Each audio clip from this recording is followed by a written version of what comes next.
What's up? This is Out of Sports with another WWE video. And then this time it's going to be the top 5 worst world heavyweight champions in WWE history.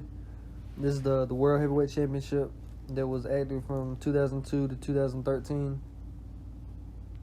I'm just going to get right into it.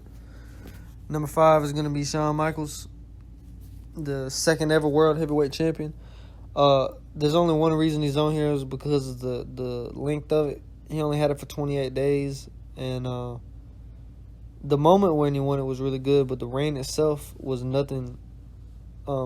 Basically, it was basically just a thank you to him, and something to boost him because he had just came out of retirement a couple months before that, so it was something to give him like a boost, because he had been away for 4 years, and nothing really more than that. So Shawn Michaels number 5 on this list.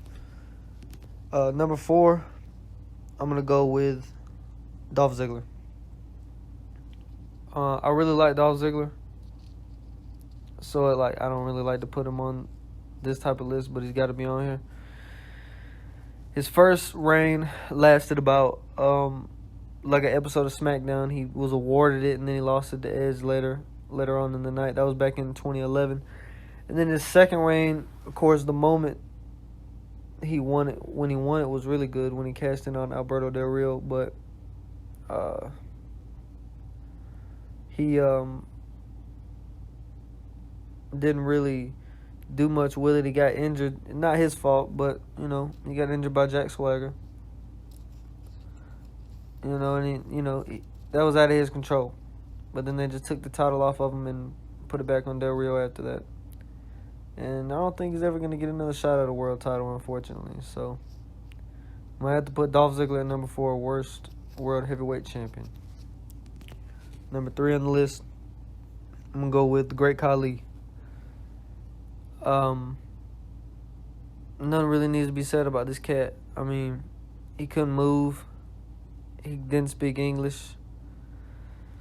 He was just awful. He's probably a cool guy, but he was awful as a wrestler. And when he won it in like a battle royal after Edge had to vacate it. Oh man, and then he just had this feud with Batista, and Batista himself, he could get it done, man, but sometimes, he was kind of hard to move around because he was so big. But anyway, that feud was terrible. He ended up losing it to Batista in the triple threat with but it was Batista, Khali, and then Rey Mysterio. Batista won the title. So, thank God for him. Number 3, great Khali. So number 2 on the list is going to be Alberto Del Rio. Alberto Del Rio, he had multiple chances with the world heavyweight title. And I just feel like every single time, man, it just wasn't that good. I guess his run from his last one, that was pretty good. The feud with Christian and the feud with Rob Van Dam, the feud with John Cena. That was pretty good, but he just had so many other bad title reigns, man, that I can't not put him on this list because he was one of the main guys holding the World Heavyweight Championship that kind of made it less important. It was like the Intercontinental Championship almost. So, Alberto Del Rio, they tried their best with him. I don't know if it was on his part or their part. It just didn't work out. And he was a bad World Heavyweight Champion, and he was a really bad WWE Champion. So, hey. Number 1 on the list shouldn't be a surprise to anybody.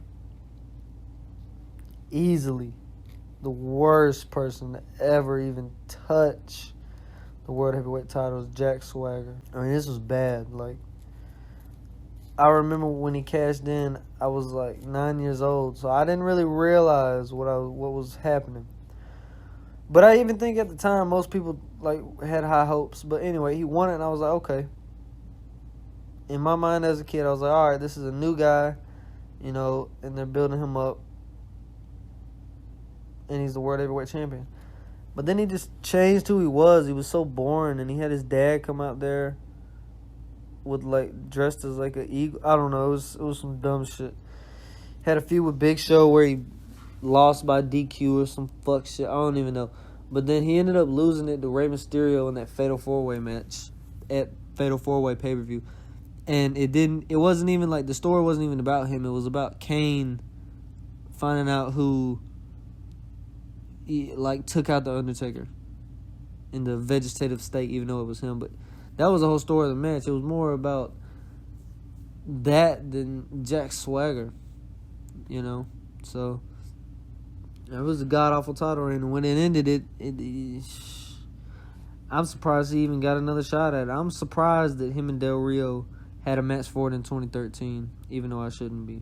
But yeah, man, Jack Swagger, the worst ever World Heavyweight Champion.